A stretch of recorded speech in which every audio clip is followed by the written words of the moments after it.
तुम्हारी मस्जिदों को, दरगाहों को, दरसगाहों को लगातार निशाने पे लिया जा रहा है और तुम्हारी ताली मत बजाओ। ताली बजाने का वक्त नहीं है, ये सोचने का वक्त है। वक्त बाई यूजर लफ्ज हटा करके आपके कब्रिस्तान को और ईदगाहों को निशाने पर लिया जा रहा है। सवाल इस बात का नहीं है कि चुनाव किस चीज का हो रहा है, सवाल इस बात का है कि हमारी आवाज को उठाने वाले लोगों के हाथ मजबूत होंगे कि नहीं होंगे। या ये मायने नहीं रखता है कि कौन चुनाव लड़ रहा है, या ये मायने रखता है कि राहुल गांधी का झंडा किसके हाथ में। ये सोचिए कि देश के अंदर मैसेज जाए कि कांग्रेस मजबूती की तरफ रास्ता पकड़ना शुरू कर दिया है, तो ये वक्फ कानून रुकेगा, तो ये दरसगाहें और इबादत गाहें बचने का काम होगा। बुलडोजर चला दिया आपके मीरपुर के अंदर, 300 साल पुरानी इमारत को ढा दिया, लेकिन आपका खून तो पानी हो गया है, खौलता ही नहीं। आपको समझ में ही नहीं आता कौन सी बेहोशी के अंदर बैठे हुए हो आप, रेवड़ी की तरह वोट को बांट रहे हो। और आज चुनाव पूजा गुप्ता का नहीं है, आज चुनाव देश के अंदर कांग्रेस की मजबूती का है। क्यों हरा दिया अपने मेंबर ऑफ पार्लियामेंट? जाहिदे तंग नजर ने मुझे काफिर जाना, और काफिर ये समझता है कि मुसलमान हूं मैं, क्योंकि हम सच बोल रहे हैं, हम सच बात कह रहे हैं कि आज के हालात और माहौल को समझ लो। इस वोट को रेवड़ियों की तरह मत बांट देना। रेवड़ियों की तरह वोट बांटोगे तो आने वाली नस्लें माफ नहीं करेंगी। किसी दूसरे का, एक मिनट नारेबाजी नहीं, किसी दूसरे का नुकसान नहीं होगा। आप लोगों का एक एक वोट आपके लिए जरूरी है। ये मत सोचिए कि इसको मेयर बनना है, उसको मेयर बनना है। ये सोचिए कि देश के अंदर मैसेज जाए कि कांग्रेस मजबूती की तरफ रास्ता पकड़ना शुरू कर दिया है, तो ये वक्फ कानून रुकेगा, तो ये दरसगाहें और इबादत गाहें बचने का काम होगा। बुलडोजर चला दिया आपके मीरपुर के अंदर, 300 साल पुरानी इमारत को ढा दिया, लेकिन आपका खून तो पानी हो गया है, खौलता ही नहीं। आपको समझ में ही नहीं आता कौन सी बेहोशी के अंदर बैठे हुए हो आप, रेवड़ी की तरह वोट को बांट रहे हो। रेवड़ियों की तरह वोट मत बांटो। ये मुल्क कैसे हाथों में चला गया, यहां हम पे निशाना साधा जाता है। और जब हम कहते हैं कि बांग्लादेश में हमारे रिश्तेदारों को मारा जा रहा है, जो इस देश के हिंदुओं के रिश्तेदार हैं, तो कान पे जू नहीं रेंगती है सरकार के। हमने कहा हम यहां भी अल्पसंख्यकों की लड़ाई लड़ रहे हैं, हम बांग्लादेश के अल्पसंख्यकों की भी लड़ाई लड़ना चाहते हैं। बांग्लादेश में मंदिरों को तोड़ा जा रहा है, मंदिरों के अंदर आगजनी की गई, लेकिन सरकार की तरफ से कुछ नहीं। बताओ, एक नोट भी किया, राजदूत को बुला करके देने का काम किया? नहीं किया है, क्योंकि उनसे कहीं वोट का फायदा होने वाला नहीं है। वोट का फायदा तो यही होता है कि इनको लड़ा दो। और आपसे कहना चाहता हूं, आप लोगों से ये बात बहुत जिम्मेदारी के साथ कहना चाहता हूं कि वक्त अच्छा नहीं है। As a member of parliament कह रहा हूं कि बाबा साहेब भीमराव के अंबेडकर के संविधान की धज्जियां उड़ने का काम हो रहा है। जब हम संविधान को बचाने की बात करते हैं, आज जो संविधान को माथे पर लगा करके पार्लियामेंट में खड़े हो रहे हैं, उसका श्रेय अगर किसी को जाता है तो उसका नाम राहुल गांधी है, जिसने कहा कि मैं संविधान को बदलने नहीं दूंगा। और आज चुनाव पूजा गुप्ता का नहीं है, आज चुनाव देश के अंदर कांग्रेस की मजबूती का है। कांग्रेस के साथ सब लोग, आप लोग देख लीजिए, जब लड़ने का नंबर आएगा तो सिर्फ कांग्रेस नजर आएगी। लेकिन बांटने के लिए तमाम तर लोग चले आएंगे। बांट करके क्या होगा? 5 साल पिटने का काम आप करोगे, कोई दूसरा नहीं करेगा। क्यों हरा दिया आपने यहां से मेंबर ऑफ पार्लियामेंट? क्यों हरा दिया आपने मेंबर ऑफ पार्लियामेंट? क्या दिया उत्तराखंड को? सरकार डबल इंजन की बताते हैं, हाल दिखाई दे रहा है डबल इंजन की सरकार का। हमारा और आपका रिश्ता तो पहले जिला भी एक था, प्रदेश अलग, जिला अलग हुआ, फिर प्रदेश अलग हुआ, लेकिन कभी दिल अलग नहीं हुआ है। आपसे कहने के लिए आया हूं, आज मजबूती देने का वक्त है, आज कांग्रेस को मजबूत करने का वक्त है, वोट कांग्रेस को देने का वक्त है। और तमाम हिंदू और मुसलमान भाइयों से कहना चाहता हूं कि जहां जुल्म होगा वहां आपको कांग्रेस दिखाई देगी। मणिपुर के अंदर मणिपुर चल रहा है, मणिपुर के लोग मर रहे हैं, लेकिन मणिपुर की तरफ देखने वाला कोई नहीं। वहां भी राहुल गांधी मकसद जख्मों के ऊपर मरहम लगाने का काम करता है। अभी आपने देख लिया 2 साल पहले कितना हंगामा, 2.5 साल पहले कितना हंगामा था। आपके यहां भी हंगामे हुए, लेकिन आपकी याददाश्त बहुत कमजोर हो गई, आपको याद नहीं रहता। लेकिन अब ये इससे काम चलने वाला नहीं। मैं देख रहा हूं कि जिस तरीके का मसौदा तैयार हो रहा है, मसौदा हमारे सांस लेना दूभर कर देगा। अगर आपकी समझ में नहीं आ रहा है तो अकल खोल करके समझने का काम कर लीजिए कि ये हमले क्यों हैं वक्त की जमीन पर। मुझसे एक साहब ने कहा कि साहब वक्फ बोर्ड के पास तो इतनी पावर है कि जहां खड़े हो जाए उसको ही वक्फ डिक्लेयर कर दे। मैंने कहा भाई ठीक है, ये वक्फ बोर्ड वाले बैठे, भाई पार्लियामेंट को डिक्लेयर करो वक्फ, पार्लियामेंट को डिक्लेयर करो वक्फ, अगर तुम्हारे में इतनी ताकत है। लग तमाशा बना लिया है। ये देश कानून से चलेगा, देश का अंदर कानून का राज होगा।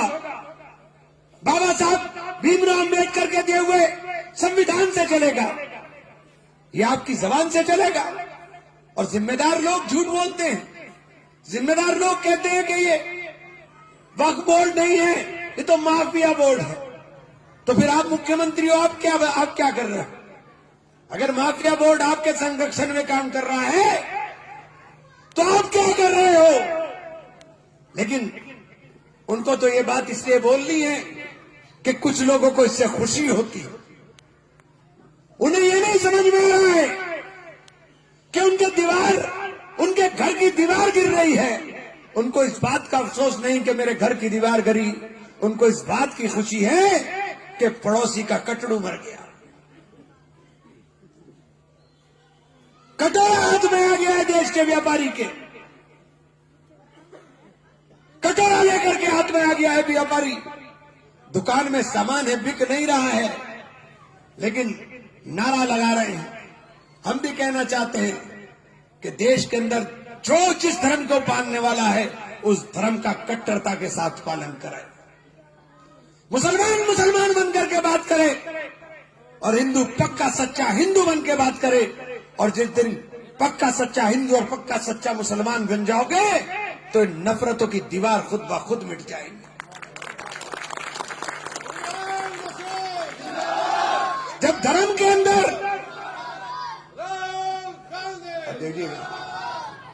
जब धर्म जानते ही नहीं हो, वासुदैव कुटुंबकम मूल मंत्र है हिंदू सनातन धर्म का, वासुदैव कुटुंबकम, यानी पूरा विश्व एक परिवार है।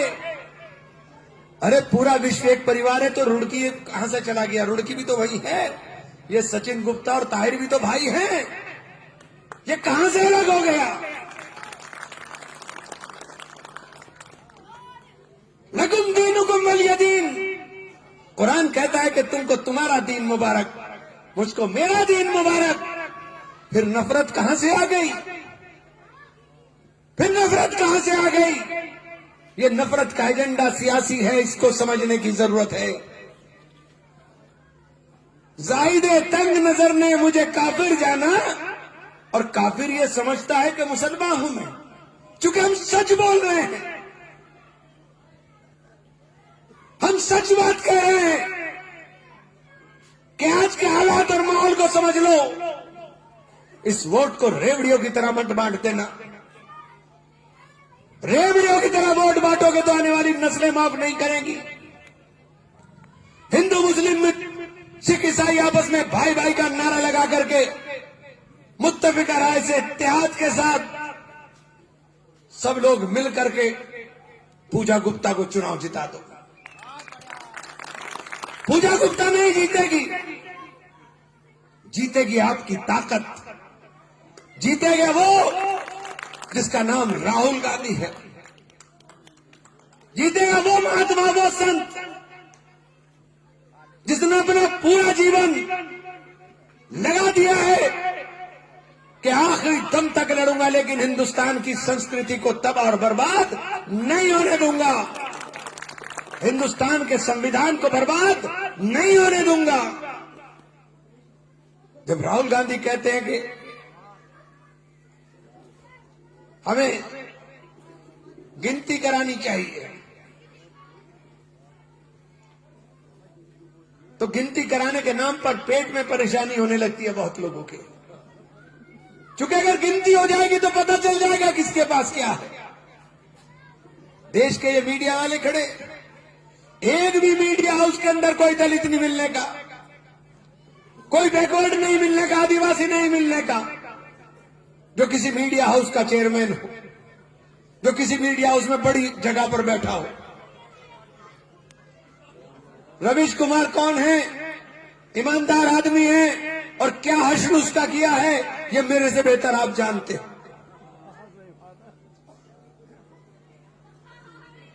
आज हालात ये हो गए हैं, हम सच भी बोले तो झूठ बताते हैं, और वो झूठ भी बोले उसे सच ऐसा दिखाते हैं कि सारे सब दुनिया इसी के अंदर बसी हुई है।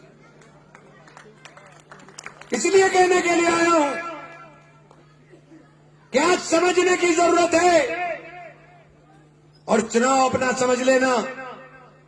सचिन गुप्ता पे फर्क नहीं पड़ता है कि जीतेगा कि हारेगा, हारेगा तो अपना कारोबार करेगा, क्या फर्क पड़ेगा, कारोबार कर लेगा। हमारे भाई है, कारोबारी है, बनी है, कभी नुकसान हो गया, कभी फायदा हो गया, लेकिन किसका नुकसान होगा? नुकसान होगा गरीब आदमी का, नुकसान होगा आपका, नुकसान होगा उस तहरीक का जिस तहरीक को राहुल गांधी चला रहे। इसलिए ये मत सोचिए कि आप किसको हरा रहे हो, किसको जिता रहे हो। आप हाथों को मजबूत करो, अपने हक में उठने वाली आवाज को मजबूत करो। आपके हक के अंदर जिस तरीके से पार्लियामेंट से लेकर के सड़क तक हम बोलने का काम कर रहे हैं, आपसे अपने हाथ को मजबूत करने के लिए, गुजारिश करने के लिए आया हूं। बड़ी उम्मीद के साथ बुलाया लाला जी ने मुझे, सीधी बात कर रहा हूं, मेरी भी इज्जत दांव पे लग गई, मेरी इज्जत रख लेना। इमरान आया था, कुछ करके गया है, इमरान आया था तो कुछ देकर गया है। इन दुआओं को, इन मोहब्बतों को वोट की शक्ल में पूजा गुप्ता को देने के लिए दरखास्त करने के लिए आया हूं आपसे। लड़ाई बहुत लंबी है, ये पहली सीढ़ी है, इस पहली सीढ़ी को, इस बुनियाद को मजबूत बना दो। 2027 में हमारी सरकार बने, उसके लिए आज ही नींव रखने की जरूरत है।